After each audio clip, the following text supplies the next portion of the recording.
بسم اللہ الرحمن الرحیم۔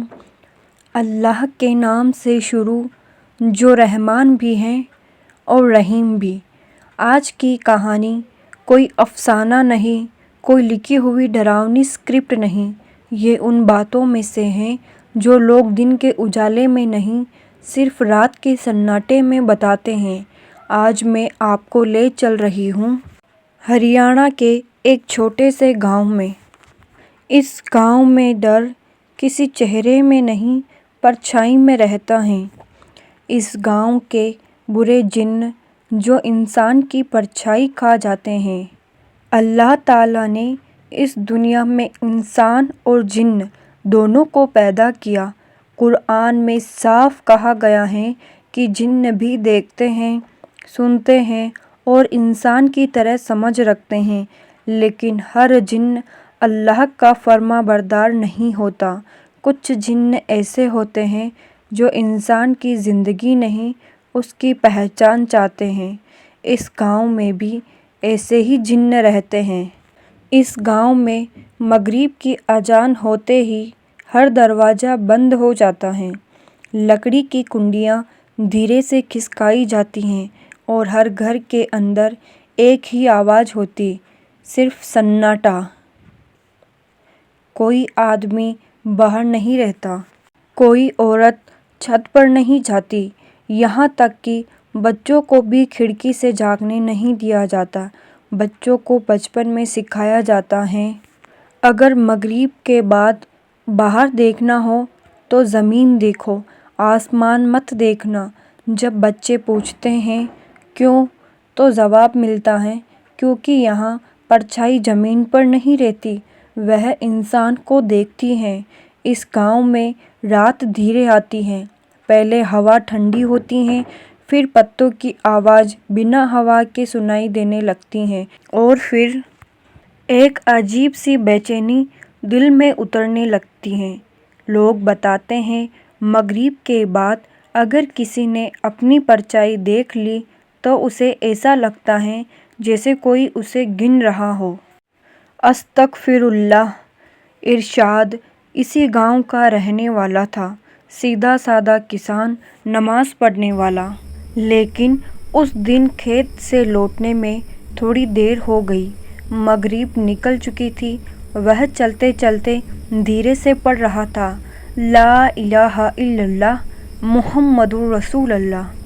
تبھی اسے محسوس ہوا کہ کوئی اس کے ساتھ ساتھ چل رہا ہے۔ اس نے نیچے دیکھا، اس کی پرچھائی اس سے آدھا قدم پیچھے تھی۔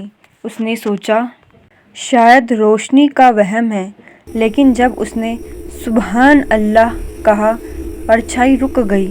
ارشاد چلتا رہا، پرچھائی وہیں کھڑی رہی۔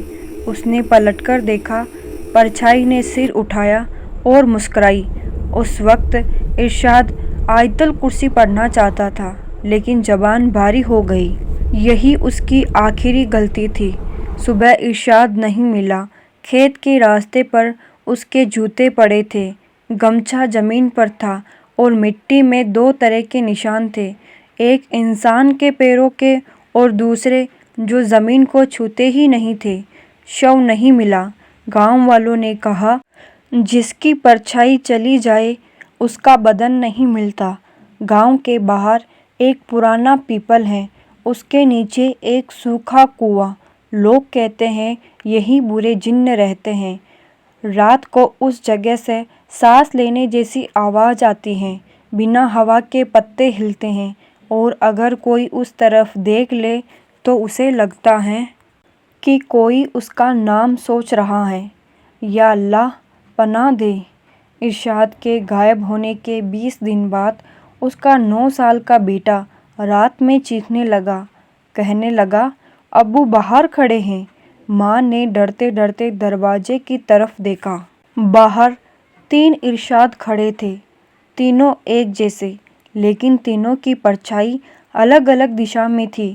ایک پرچھائی الٹی تھی، ایک تھی ہی نہیں۔ بچے نے کہا اصلی ابو پرچھائی نہیں ڈالتے۔ اس رات کے بعد وہ بچہ کبھی ٹھیک سے بول ہی نہیں پایا۔ مولوی کو بلایا گیا انہوں نے پیپل کی طرف دیکھنے سے انکار کر دیا۔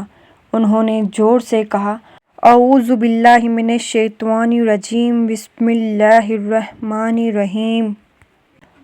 تبھی ہوا تیز ہوئی، کنویں سے آواز آئی، یہاں اللہ کا نام مت لو۔ مولوی بولے، یہی پہچان ہے کہ تم برے جن ہو۔ انہوں نے بتایا، یہ جن شریر نہیں چراتے، یہ پہلے پرچائی کھاتے ہیں۔ پرچائی روح کی پہچان ہوتی ہے۔ جو پرچائی سے خالی ہو گیا وہ انسان نہیں رہتا۔ سلیم گاؤں کا ہی ایک آدمی تھا۔ اس نے ہنس کر کہا، پرچائی سے کون ڈرتا ہے؟ اگلی صبح سلیم گھر میں تھا، زندہ، لیکن اس کی کوئی پرچھائی نہیں تھی۔